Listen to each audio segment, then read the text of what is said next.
Hi Sheridan families, it's Miss Cunningham with Mrs. Perinotto, and we're going to read Skippyjon Jones class action. Okay, so we're going to bring the camera in a little closer because you need to see the book and not me. So Skippyjon Jones was just dying to go to school.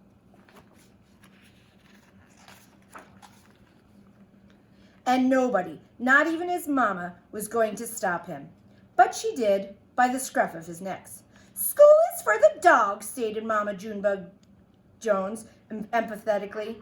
"They're unruly and drooly," and she added dramatically, "Just listen to the barking. Those hounds sound ferocious. Plus, a bus full of dog breath would smell so atrocious. Good golly, Pop Lolly, it's such a no-brainer. If there is a good dog, it's because of its trainer." His mama gently nudged her nugget into his room.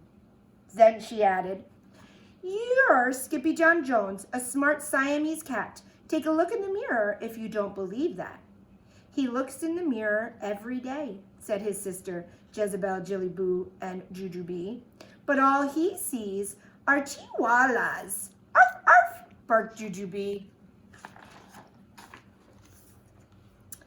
After his family left him to think, the Chihuahua did exactly what his mama suggested, but not before he bounced around his room with some books. "Oh, I'm Skippyjon Jones, and I don't get the fuss. It's not like a pigeon is driving the bus." Then he climbed up his sister's kitty condo ladder for a peekaboo in the mirror. I don't know, boys and girls, look at those ears. Maybe he is a Chihuahua. Holy Julio, squeaked the kitty boy. Can you see the mirror with all the Chihuahuas are looking at him? "How many Chihuahuas am I?" he wondered out loud.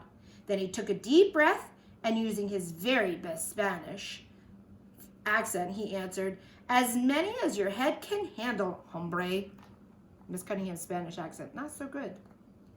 And quicker than you could say, the Cat in the Hat never did that. The kitty boy tossed his mask and his cape and his bright yellow bananas into his mochila. Then he buttoned up his red plaid shirt and he began to sing in a muy soft voice. "Oh, my name is Kitty Perfectico, and I'm off to school for petitos, 'cause I've got a good lunch and that I'm going to have hunch with a grand bunch of poquitos." Woo! Just across the hall, Mama Junebug Jones and the girls were doing a little homework of their own. "Listen here, messy missus," said Mama. "How are you supposed to clean your kitty condo without your ladder?" "Skippyjon has it," said the sisters. "What for?" said Mama. "So he could see the Chihuahua in the mirror." The Chihuahua, however, was already in his closet boarding a bus for school. In his closet? But that kitty boy wasn't the only Chihuahua on board. His old amigos, los chimichangos, were going to school too. "Thank dog you made it, dude," exclaimed Don Diego, the biggest of the small ones. "Si, Scapito," panted Poquito Tito, the smallest of the small ones. "We need your help con el bulito." "Oh, there's a bully on the bus." "Without a doubtito," declared Escapito. "But why do you need my help with the bully?" "Because he is Pero Masquino," declared Don Diego, who, I do not know these Spanish words, second grade. "Around the escuela la tasquito. He spins around the school in a tiny teacup," exclaimed the little kitty boy in shock. "See, dude," said Don Diego. "He growls and howls and wears a suero de lana tambina." "Not the wool sweater," said Scapito. "Uh-huh," agreed Poquito Tito, trembling. "He is a woolly bully." There wasn't a dog worth his biscuits who didn't fear the woolly bully. So it wasn't a surprise when a potent puff of panic poofed out of the Tito's tail. Uh-oh. Oh, Mrs. Perinotto, this is your part. "Oh, Puffy, Puffy, Puffito, We know you can do it, Skippyjo. Let us unravel the sweater and knit something better. We'll show that old woolly bolito. And all that puffiness. Oh, that was before. Sorry. A moment later, the principal, a poodle with a very high standards, appeared with a bucket of balls and a whistle.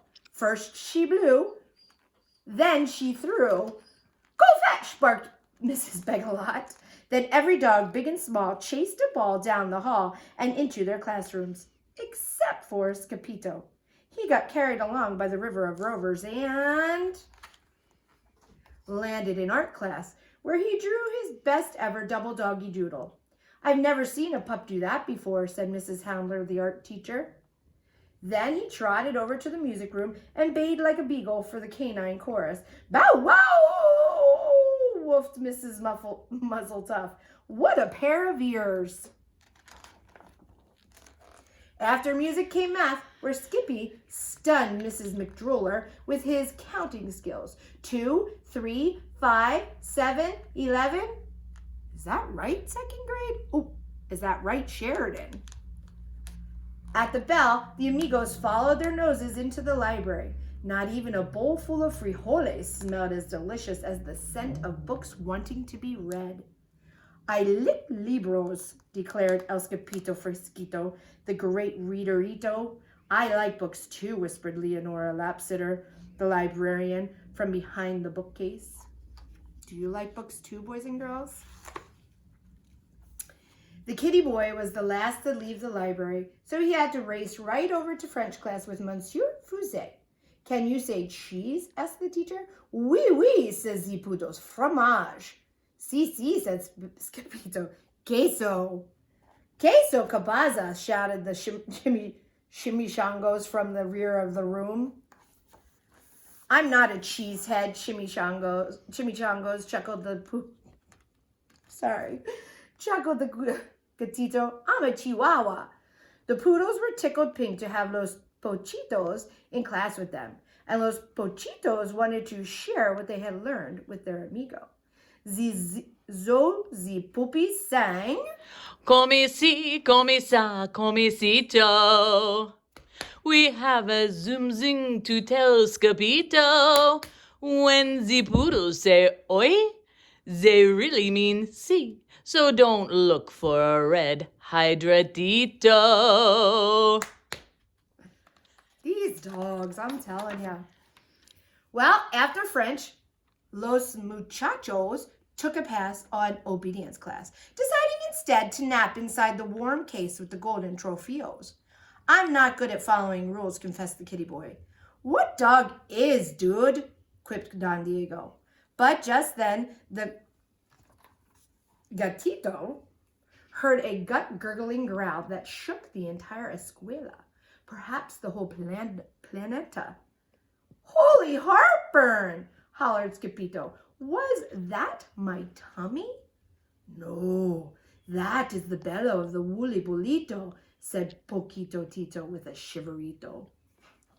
The gruesome grumble grew louder, and along with it came the rattle and plink of the terrible Tazolita. It was spinning wildly right under his nose, circling like a polka dot shark. Andale, declared Don Diego. He hears it too. Get out your duds, dude. But Skippyjo was too frozen with fear to unpack his mochila. So his amigos did it for him, helping to change their chico into El Skippito Fresquito, complete with mask, cape, and a banana. A banana? Why the plasa? See? Why the plasa? How do I say banana? Plantito? Platano? Dude, asked Pintolito. It's my snackito, replied the Galito. Will you share it with me and Tito? Yes, indeedo, agreed Skippyjo. Then, woof, chugga-lucka-lucka, woof, chugga-lucka-lucka. Every doggy leaped out of the case and latched onto the turbocharged Taza. This caused the cup to spin wildly out of control, some of the chicos just hanging on by a tail. Estoy morado, cried Skippyjo. You are not dizzy, dude. You are green, yipped the doggies. Uh-oh, he's feeling a little nauseous.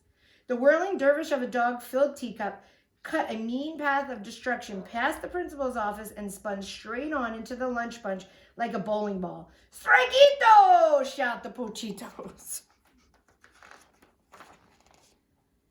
And strike it did. Smash, crackle, and pop. The twirling Tazalita crashed right into a table and broke apart, exposing the ferocious Fuzzy for what he really was. A teeny tiny, itsy bitsy, wool-wearing teacup chihuahua. Dude, declared Skippyjo, you're no bigger than a bugito. But the bugito only reply was a gut-gurgling growl, greater than the hounds have ever heard before. Is that your tummy? Asked Skippyjo. Sí, replied the bulito. Tengo mucho hambre. I'm hungry too, agreed the bulito. But you can have my planito. That was so nice of him. This act of kindness made the chihuahua pull out their jump rope right in the middle of the mess.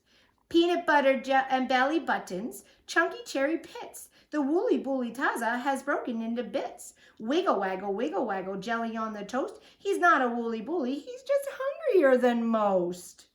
Just then, Miss Begalot stomped into the lunchroom. I smell a cat, she bellowed. That cat had better scat. Oh, let's see what he does. Then out came the whistle. First she blew, then she threw a bright yellow ball down the hall, which every dog, big and small, began to chase, except for Skippyjo. He wasn't chasing that ball. He was running for his life. First, Skippy tripped. Then he slipped on the banana peel and slid right out of his closet and back into the arms of Mama Junebug Jones. What in the woolly white willies have you been up to, Mr. Whistle Whiskers? Asked Mama. He broke my teacup, whined Jilly Boo. And he ate my banana, complained Jezebel. That's 'cause he went to school with the chihuahuas, explained Jujubee. Get ready for Mrs. Perinotto. Later that night, after every Fuzzy fell asleep, the kitty boy was good for one last bounce. Oh, I'm Skippyjon Jones, and I couldn't say it better. A dog is not a bully just because he wears a sweater. Then he bounced over to his mama and gave her a basil. A kiss she felt through the layers of the quilt. Good night, little dipper, said a very sleepy mama. Good night, mama, said the very sleepy kitten. The end. I hope you enjoyed that, boys and girls. We're not very good at our Spanish, but we keep trying. So you keep trying at home. Find books to read and have a good time, and hopefully we'll be back to school soon. See ya. Bye.